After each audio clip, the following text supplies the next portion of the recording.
ఈ రోజు మోడీ గారి నుంచి మొదలు పెడితే ఇక్కడ ఉండే స్థానికంగా ఉండే విపక్షాలన్నీ కూడా సేమ్ అదే ఆలోచనతో ఉన్నాయి. కానీ రాష్ట్ర ప్రభుత్వం చెప్పే అంశాన్ని గాని ఆ కోణం నుంచి గాని ఇప్పటి వరకు సుప్రీంకోర్టు గాని హైకోర్టు గాని ఇంకా దాన్ని రిసీవ్ చేసుకున్నట్టుగా కనబడతలేదు. కాబట్టి వాటి పూర్తి స్థాయి వివరాలను రాష్ట్ర ప్రభుత్వం నివేదించిన తర్వాత వచ్చే తీర్పును మనం స్వాగతించాల్సిన సందర్భం ఉంటుంది.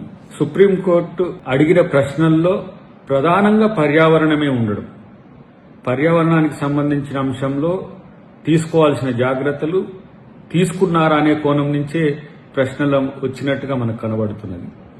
అంతేకాకుండా ఆ భూమి అవసరాలకు వినియోగించినట్టుగాను ఫారెస్ట్ లాంటిది అక్కడ ఉన్నట్టుగాను ఇప్పుడు నివేదిక వీళ్ళిచ్చిన సాధికారిక కమిటీ ఇచ్చిన నివేదిక ఉండి ఉంటది. కాబట్టి దానికి సంబంధించిన అంశంలో సుప్రీంకోర్టు ఆ వ్యాఖ్యలు చేసి ఉంటది. కానీ అక్కడనే నిర్మించబడ్డ ఇతర భవనాల గురించి వాళ్ళు పట్టించుకోరు. ఎందుకంటే ఆల్రెడీ అక్కడ పర్మిషన్స్ వచ్చిన సందర్భము వాళ్ళందరికీ తెలియదు. ఎందుకంటే హెచ్సియు బిల్డింగే దాదాపు 134 ఎకరాల పరిధిలో ఉన్నది అనేది మనకున్న సమాచారం.